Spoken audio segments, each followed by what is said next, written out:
There's that troubling us. Much more than having now been justified by his blood. So who's the us? Those who have been justified. We shall be saved from the wrath of God through him. Who's going to be saved from the wrath of God through him? Everyone? No. So which one of us read the context and allowed the context to flow? And which one of us took a single phrase, isolated it, and read his own meaning into it? Here in upbraiding others for engaging in eisegesis, Dr. Geisler demonstrates that he himself engages in it egregiously. Egregiously. And the scary thing is there's not too many people in his circle who can call him on it. Because if you do, you don't remain in his circle, and that's a problem. Corinthians chapter 5. In 2 Corinthians chapter 5, we are told by the Apostle Paul that Christ died for all. Take a look at 5:14, 2 Corinthians. For the love of Christ constrains us, because we judge that if one died for all, then all died. And he died for all, that those who live should live no longer for themselves. Now, how somebody can look at this text and say that Christ died only for some, I do not understand. The sad thing is, I think he probably does not understand. But again, and I know people get so angry when I say this. Dr. Geisler is not an exegete. He's a philosopher. And I'm afraid that his time under Roman Catholic tutelage pretty much destroyed his exegetical capacities. And let's just look at 2 Corinthians 5. Have all died? In Pauline theology, have all died? No! There I go with my voice again. Why aren't you, signaling me when I get too loud in there? You should be... It's my fault? It's my free will? Oh, okay, thanks. Having concluded this, that one died for all, and therefore all died. So everyone died? Everyone's united with Christ in his death? Is that Pauline theology? And he died for all so that they who live might no longer live for themselves. So that's everybody? Is that why everybody's condemned? Is because, actually, their penalty's been paid. And they shouldn't live for themselves now. They should, because they've died with Christ, and they have now Christ's life.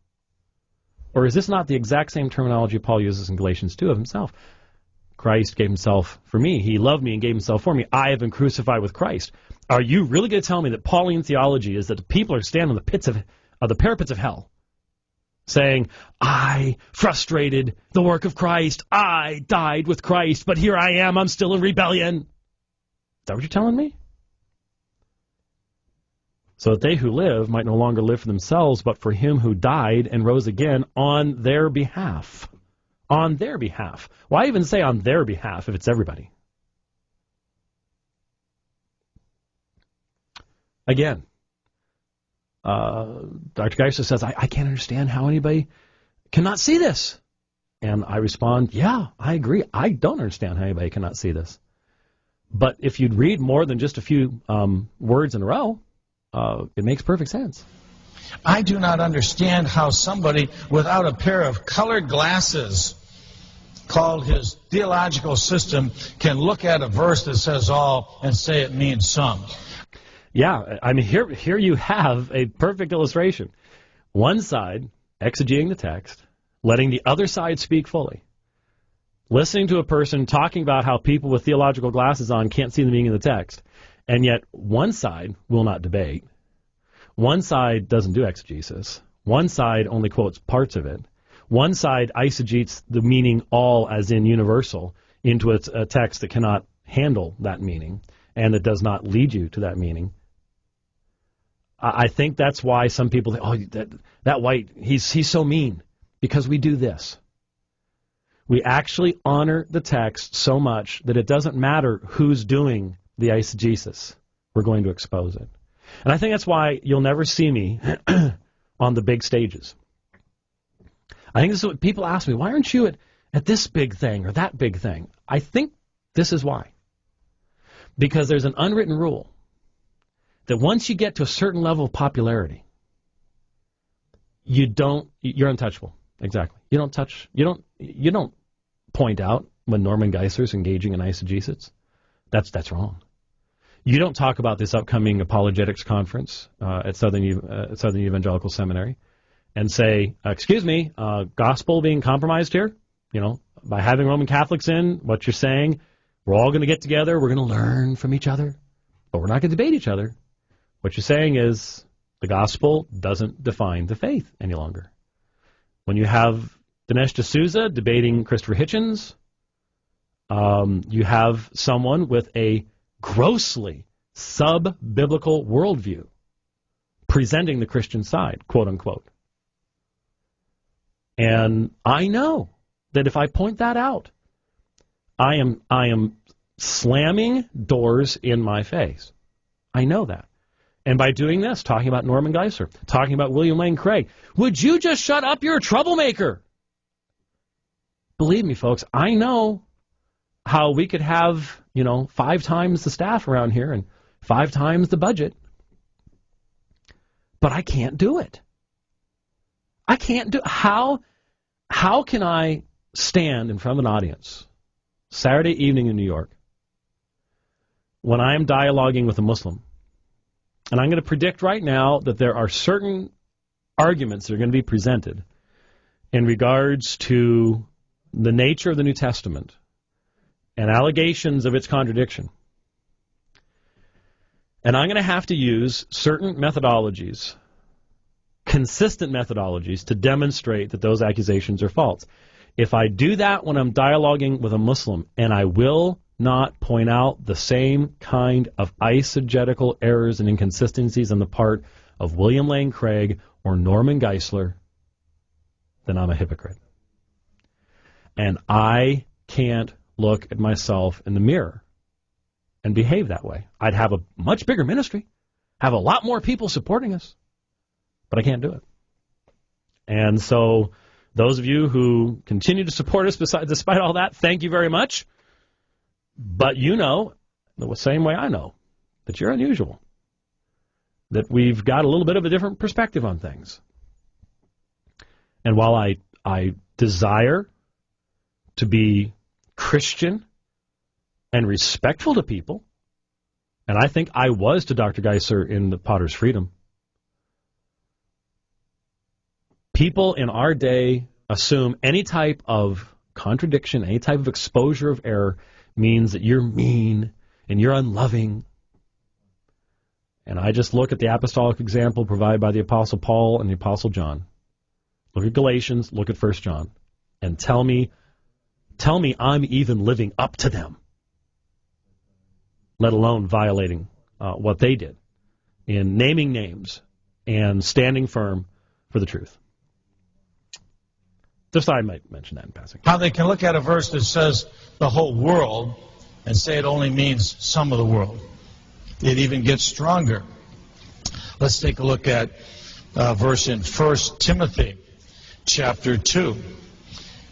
The 5-point Calvinist says that Christ died only for some people. The Bible says he died for all. 1 Timothy 2:4. Who desires all men to be saved and to come to a knowledge of truth. Now, there's one rule in interpreting the Bible. It's a very simple one. All means all, and that's all means.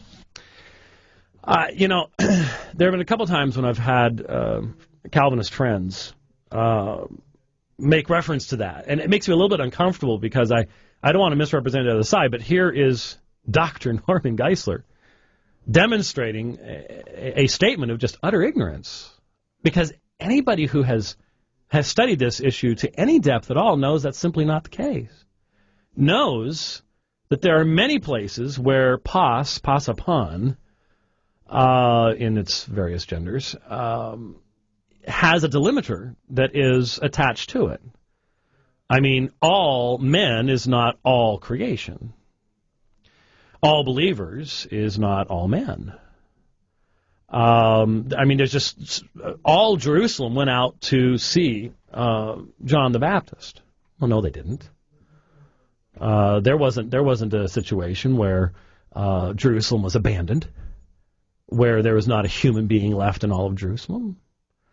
In John chapter 11, you you have the concern that all the people are going after Jesus. Well, it didn't mean all, as in exhaustive.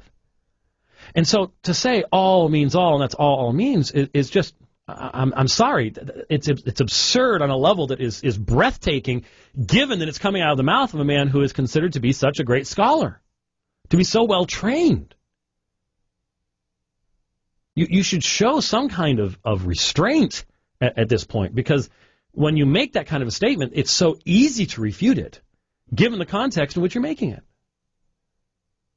It's just shocking. And, of course, 1 Timothy 2:4 is one of the big three. I did an entire chapter in The Potter's Freedom where I addressed 1 Timothy 2:4, 2 Peter 3:9, Matthew 23:37. This sermon was preached after The Potter's Freedom was published.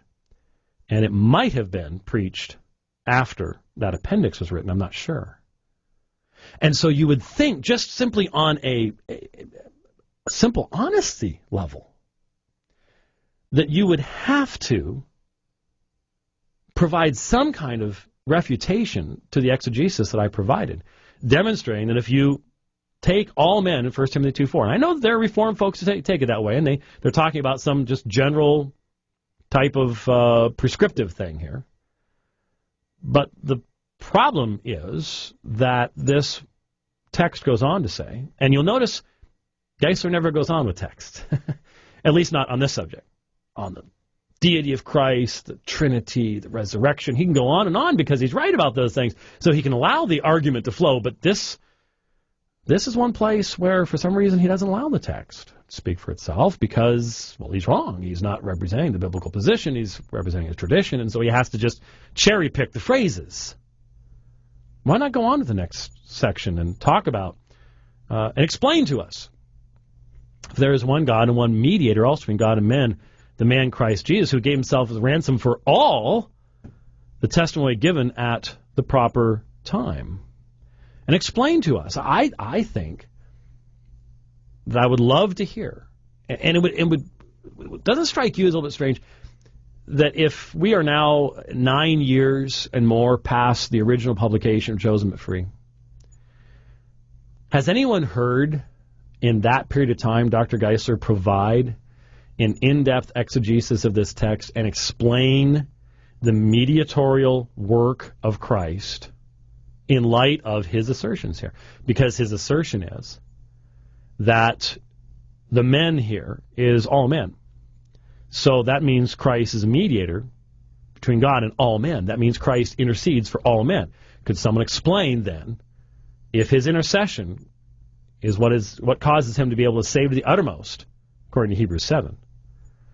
Is it Dr. Geisler's position that Jesus is mediating for the lost? What's he mediating? Does he fail in his task of mediation? What is the nature of mediation? These all go to the issue of what Paul's actually talking about. This is where you have to show some respect to the text. And yet, how many times, think back over the years, if you're Reformed as I am, how many times have you heard preachers quoting 1 Timothy 2, 2 Peter 3, Matthew 23:37, slaughtering Matthew 23:37 in the process, always, almost always. How many times do they ever go to any depth, showing any understanding of what it is they're actually asserting, that Jesus Christ is, as a high priest, seeks to save those the Father has not decreed to save? I mean, even if you just take the simple foreknowledge view, that God knows who's going to be saved, you still have this idea that Jesus is trying to save people that he knows as God are never going to be saved. Isn't that the position that's being asserted? So shouldn't you try to explain these things? If you don't ever talk about these things, aren't you basically sort of saying, I don't think my audience is ever going to go to that depth, so I don't need to worry about it? And that, again, goes to a very different perspective. You know, I've told a story before. Maybe this is why we're never getting through the sermon.